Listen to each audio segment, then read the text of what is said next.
Mother Funny Time with Andie and Angie. 2 cousins, 8 kids, 1 grandkid, 2 states. And a whole lot of fun. Woo! Welcome back, Mother Funny Tribe. I'm Andie. My name is Andie. And I'm with my cousin Angie. And I'm trying to be as less stimulating as possible unless this really annoys you. And soft voices actually cause overstimulation, which can happen. But if not, welcome back to Mother Funny Podcast. We are here talking about being overstimulated, mainly as moms. Because moms are listening, moms get overstimulated, and the moms have to deal with everyone else and their overstimulation. Who deals with us? Who helps us calm down? Other moms. Other moms. Our husbands sometimes, our spouses. But moms understand. Moms. Like if you say, my child asked me 20 questions in less than 3 minutes, another mom would be like, yep, they sure did. Like moms get that, right? Yes. Our kids, we love them more than anything, and it's so amazing. But there are moments when they can be a little demanding. And it's like, I love you so much, but like this is a lot right now. And you just talk to a mom about that. There's no judgment. Moms don't judge you. They're like, yep, we get it. So moms, you are heard, you are seen, we understand, we can relate, you're not alone. I think sometimes maybe moms feel alone. You know, like, why is this bothering me? Well, it's because it's been constantly going all day and it's 6 o'clock and everybody's hungry and there's laundry to do and everybody needs you right now and is talking to you all at once. And while the dog's barking and there's music playing. Like, it's just a lot. And they're like, I need your help with my homework. Hey, Mom, I have a report due tomorrow. Can you help write it for me? I've had 6 months, but I forgot until just now. Hey, Mom, where's my uniform? Is it in the wash? And it's all coming at you.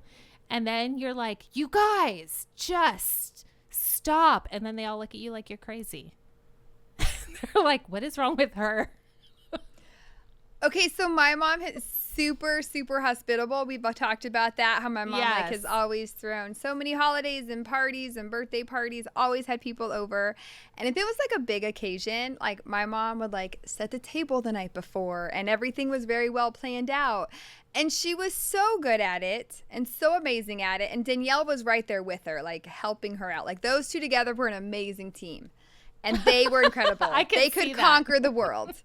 And Darcy and I were just there, and my dad was just there, but we didn't need to help because you had Judy and Danielle, like they could do it all. And then Danielle went to college. Now you would think this would be a moment for me and my dad and Darcy to step up. It was not. We were so used to just letting them rule the world. We were like, we're just sitting here. This is great. And it was so funny because Danielle had gone to college and my mom was like getting everything ready and like preparing for this like event or whatever at the house. And it was getting close to the time when people were there. And so she was like rushing, right? And literally I'm sitting on the couch with my dad talking as my mom's like rushing, trying to get ready. And my dad and I are just sitting there. And she comes in and she's like, you two are useless. You are so useless. And it was so funny because then my dad's like, I'm useless one. And I'm like, I'm useless too. And we just started laughing. Then the next event, the next time we have an event, right? And again, my mom's rushing. Are we helping her? No. I spent my whole childhood not helping or preparing. That was Danielle and my mom taking that on. And so again, my dad and I are hanging out. And again, my mom comes like, it's the buildup. Yeah. Because now I look back, she was overstimulated. There was so much she had done. There was so much still left to do. And she's looking at me and my dad on the couch. And she walks in and she starts yelling, you guys are useless. You're so useless. And we're like, useless one, useless two. And we all start laughing. It was so funny.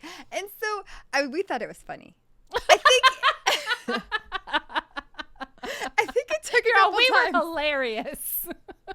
We were like rolling. It was so funny. I don't know if we actually ever helped, but it was so funny because then sometimes my mom would come in and we would just start yelling like, useless one, useless two. And we just kept like laughing about being useless. And we just thought it was so funny. My mom would laugh sometimes she wouldn't. I don't know if we ever helped. But then we were like at the beach and we're all like with all the Hatfields are together and we're all joking. We're joking about how my dad's useless one and I'm useless two. And we just embraced it. We laughed about it. And sure enough, as we're talking about it, my Uncle Tommy goes, well, I'm useless 3. And Uncle Ed's like, I'm useless 1.5. And we were cracking up, calling each other useless. And do you know who did not appreciate that? Who? My mom, my Aunt Kathy, and my Aunt Lynn. moms are like. It was so great. But I think that's part of it. I think it's that idea of like looking back. It's not that my mom was stressed. I'm sure she was stressed. I think it was more she was just overstimulated because there was still so much to do. And then you look over and you're like, really? You guys are watching the football game? Like help out family with all the stuff that there is to do. Participate. And there's like, and your brain is running, right? Like when you're preparing for something and as a mom, even through your day, your brain is just moving. You're thinking about where you need to be, what child is where, what child is dealing with what, who you have to pick up when, what you can do in that, short amount of time between drop off and pick up and whatever else you have to do. And you're scheduling appointments and your brain is just constantly like circulating through the information that you need for the day. And then when people, I feel like they're just constantly throwing like trips in front of you. I don't know, like little, what do you call them? I can't even think of it because I'm probably overstimulated, but they're throwing like things in the way of that you have to like hurdles. They're throwing hurdles in the way that you have to overcome and think through and, get over. And then like you're having these people come over and you're like, okay, I have to have all this done and we're going to be serving this and we have to have the food hot at this point. And how do we get this cooked and hot at this time? And oh, look at that. That's messy. I wasn't even planning to do that. And you're looking around and you see the two people who could be helping you. They're just living their best lives. We were. And like, my brain is about to break. I need you. Yeah. So sometimes we helped. Like we'd be like, okay, what do you want us to do? Sometimes we would help, but we always continue to call each other useless. It was the funniest thing. Okay. And then I'm remembering this. So this was a couple months ago. The twins they share a room and they were in their bedroom supposed to be picking up, and Tegan is very, very clean and she's very, very neat, and Payne just doesn't even see a mess. Like she just does not see a mess. She walks in, there's shoes, there's backpacks, she just doesn't care. And we hear Tegan yelling at Peyton, you are so useless. And we died. It's generational. She doesn't know the useless story, and we laughed and we were like, yeah, I get it. Like Tegan had it. She was like, I'm cleaning up this whole room. Well, Peyton's probably just like reading a book, hanging out. Probably throwing stuff on the floor. Done with that. Yes, but you get overstimulated. It's so much all at once. Yes, all at once. Everything, everywhere, all at once. You feel like your brain is spinning. Like I remember when I had the twins and they were newborns, and I remember I started to think like, do I have Alzheimer's? Because I really started to forget things. And then I started researching about twins and like having twins as newborns and babies. And it is one of those things you start to forget because you're thinking so much on such a lack of sleep. Like you're not sleeping. You're always go, go, go, go, that your brain like cannot remember every single little detail. And it's like a typical like, oh yeah, you might feel like you have Alzheimer's. You don't, but it's just because your brain is thinking about so much and you're taking like, it's the crying, it's the schedule, it's what has to come next, it's trying to get them to sleep. It's obviously it's a baby, but there's two of them and there's so much happening. And it's like, oh, it's a lot at one time. So for you moms of newborns, feel encouraged. You'll remember things eventually. Not right now. Not right now. I would like to know when. Oh. You remember a little bit more as your kids get older, right? A little bit. It's possible. Maybe some people do. Okay, never mind. Forget the encouragement. Never mind. So this is what we're going to do. Scratch that. Encouraging. What tips or tricks can we give moms out there in their overstimulation so that it ends with us? And, well, I don't know if it ends with us because my kids are grown, but it ends with them. Oh, you're talking about the trauma of being overstimulated? How do we help moms in this generation deal with overstimulation? I mean, I know what I've learned to do, but it's not professional. It's just survival. What's a survival tip? What's a survival tip? My survival, well, one was giving those paper clips because I realized like I couldn't handle it. 2 is just announcing to everybody what was happening. Like, I can't, you guys, I can't answer any more questions. I'm done.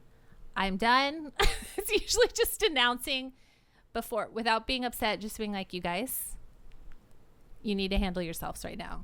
So I think that's a tip. That is a professional tip. Wow. Let your partner and your children know what overstimulation is, what causes it, and what makes you feel overstimulated.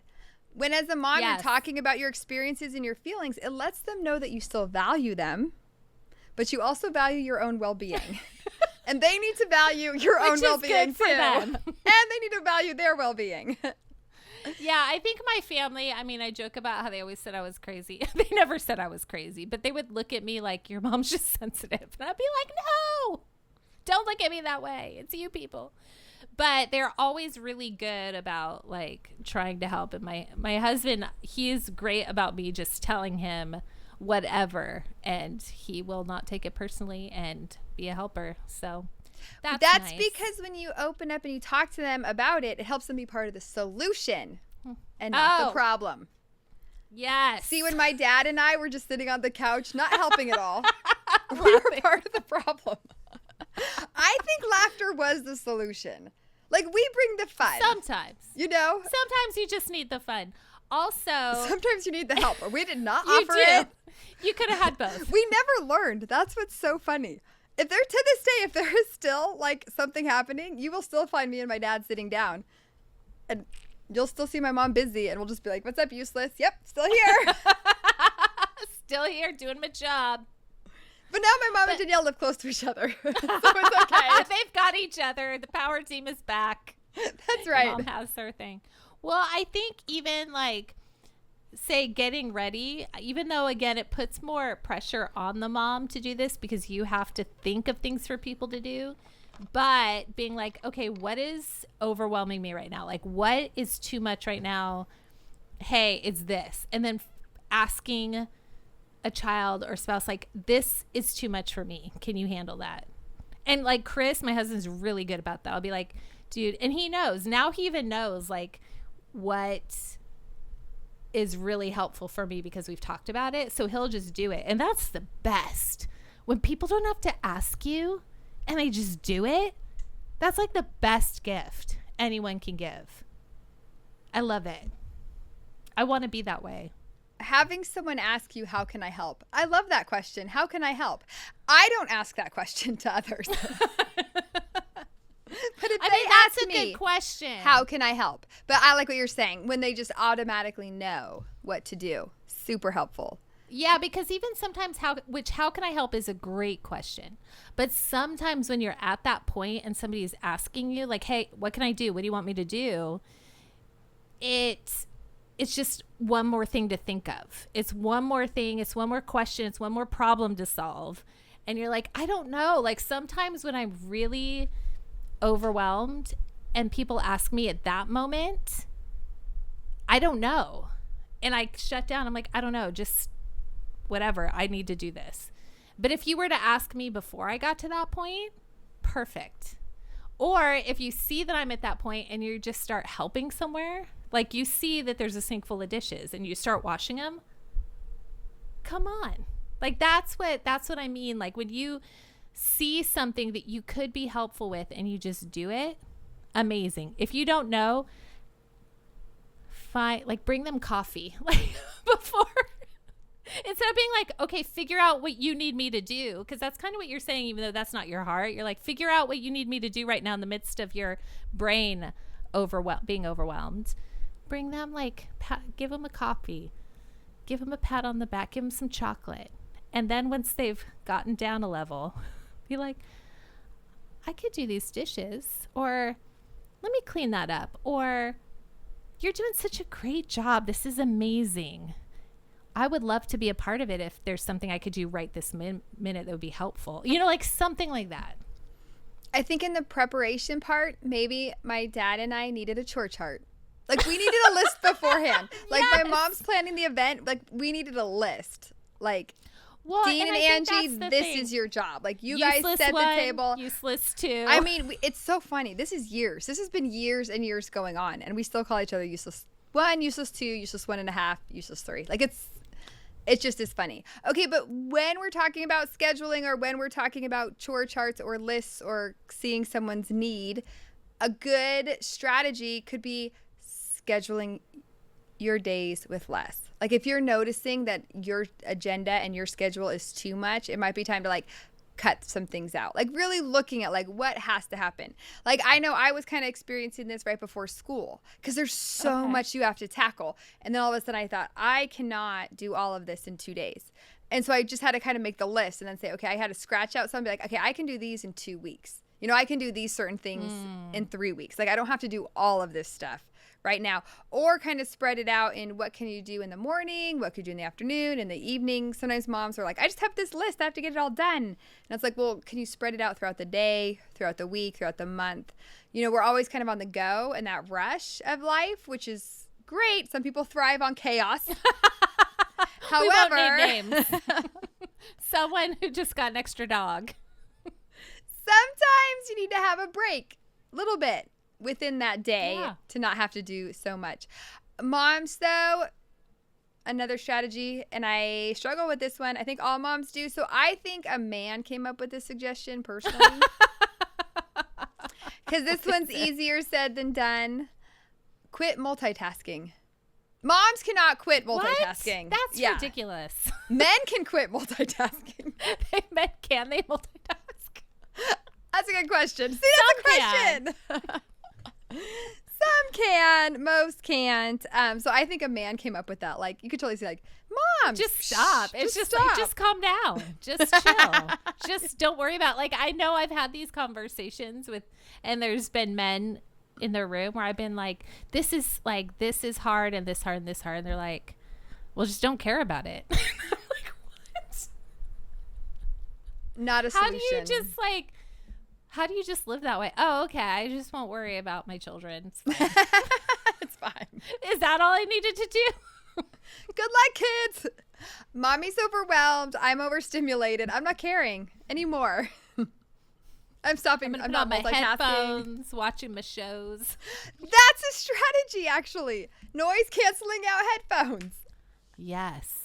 I just got some. some. You got excited about that. I just bought some. I did, because I think it does help, because again, like noise doesn't bother me too much unless I'm really trying to concentrate, and then the noise just kicks that overstimulation in and I need peace.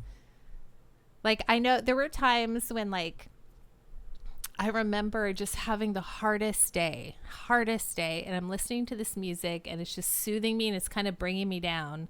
And from the back seat, the boys, these two boys, my son and his friend, just start yelling questions at me. And it was just like that added yelling and the question.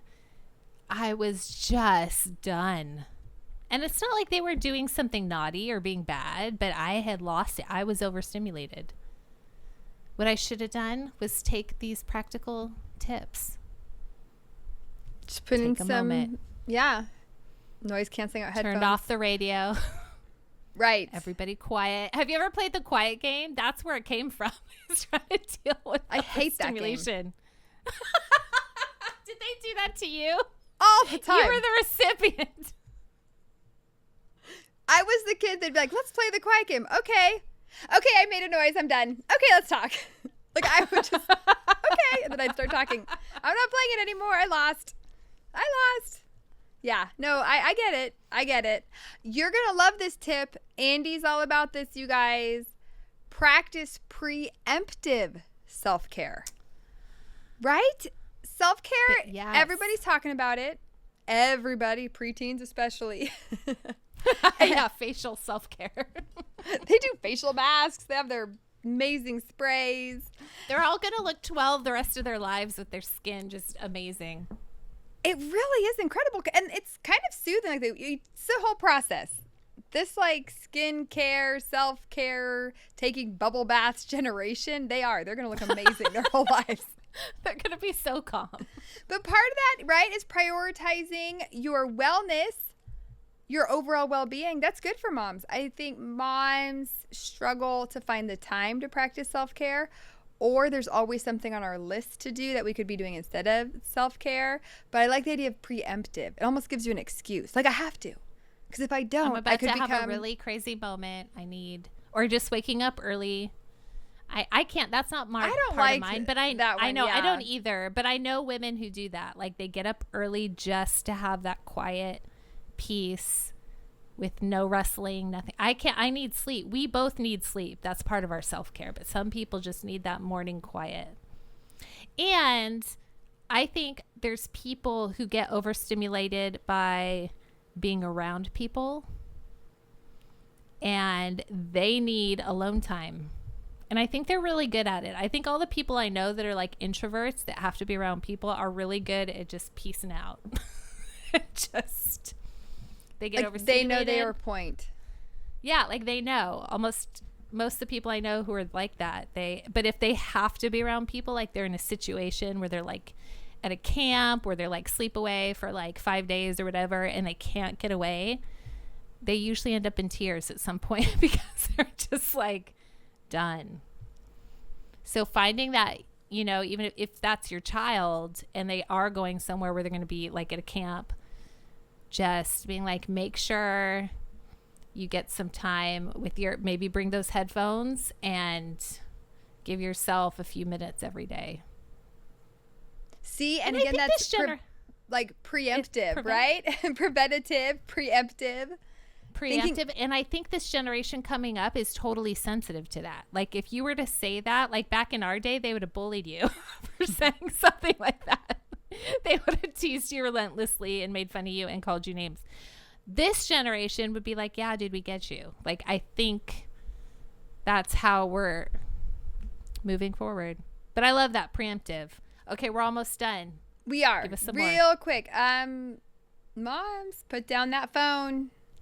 We're so used to having it with us, but that actually is like keeping your brain moving and going. It's like keeping it wound up instead of just taking that time like in the quiet, having those moments of just total relaxation or listening to music or something, because if you are on the phone, then now you're texting someone or you're sending an email, like your brain is still spinning, your brain's still working. Because part of this and not feeling like overstimulated or overwhelmed is to give your brain a break. Actually, now that I think about it, even in elementary school, they call them brain breaks. And they have the kids like do all these fun stuff. Like literally the twins will be like, it's a brain break. And that's since kindergarten. They've been talking about brain breaks. So you're right. Like, this generation is learning about brain breaks.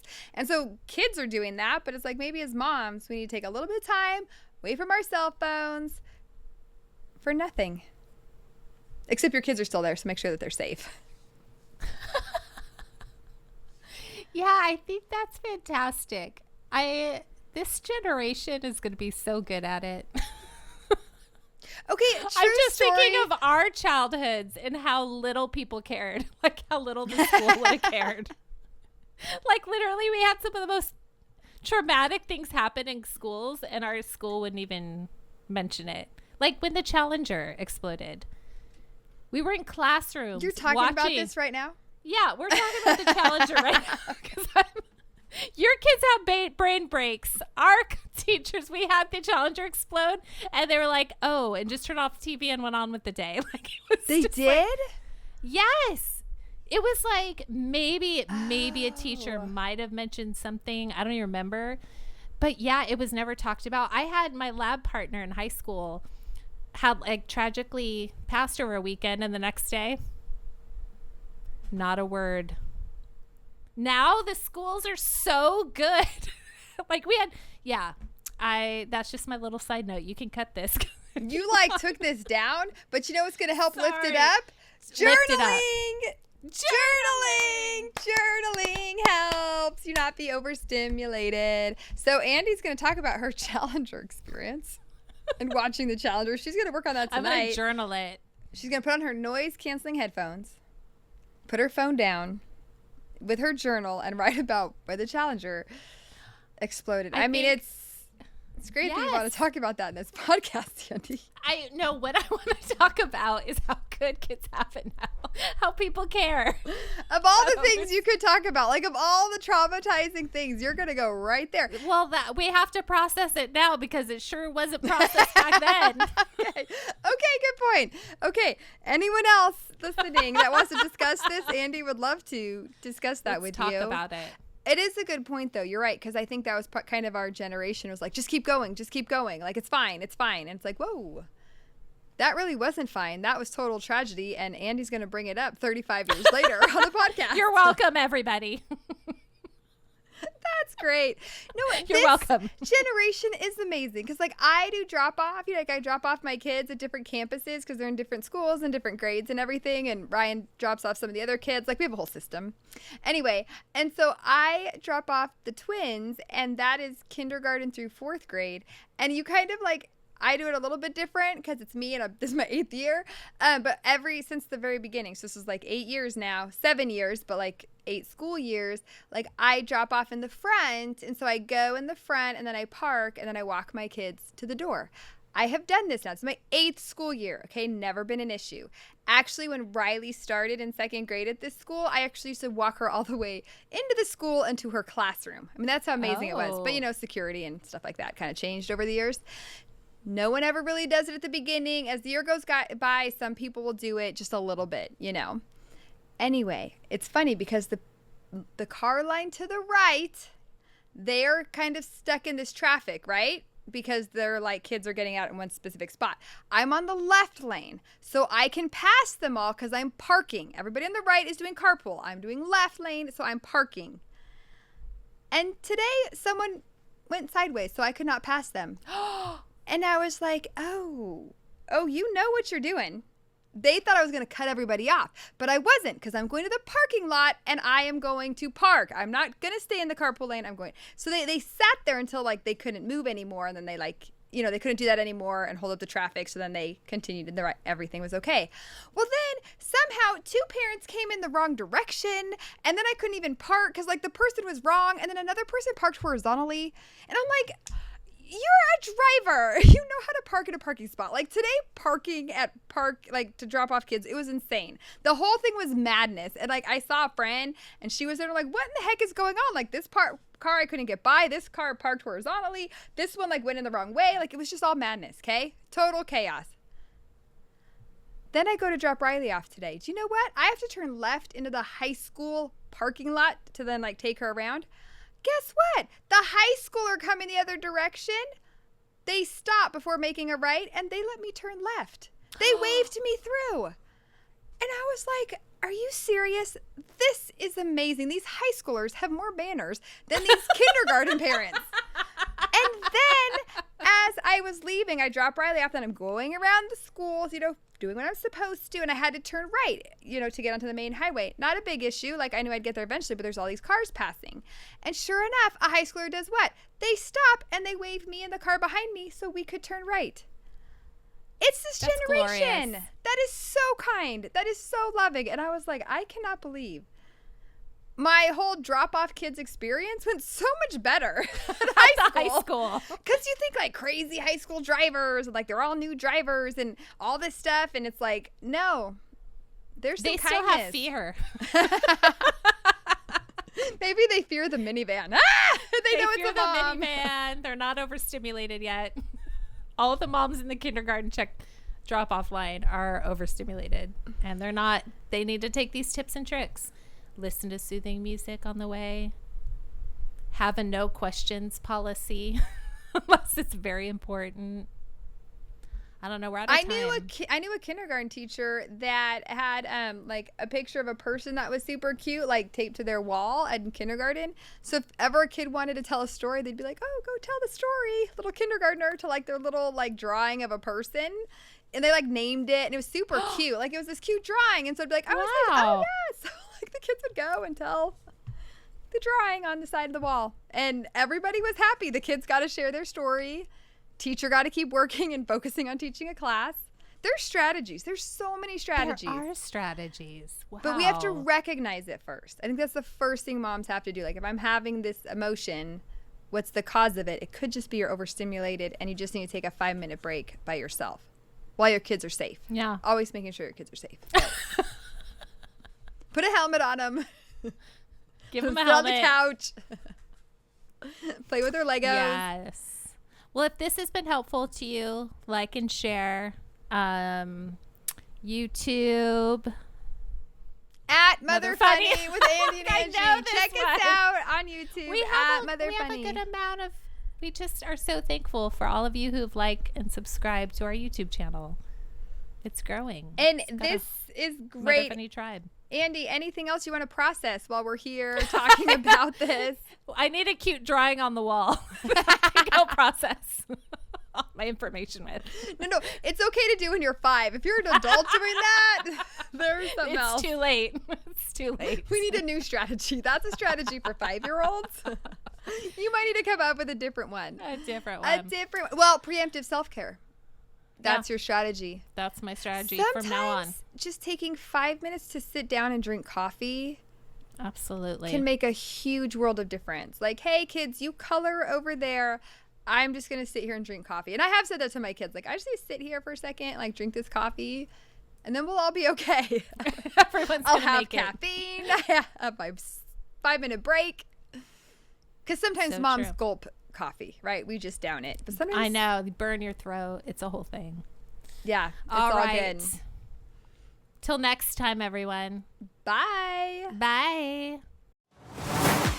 All right, that's all we have time for today. We got to wrap it up, unfortunately. But just remember, you might think you're doing just okay, but we think you're doing really great. Thanks for hanging out with us today. We hope you have a great Mother Funny day. Please like and share our podcast. But please don't tell our moms.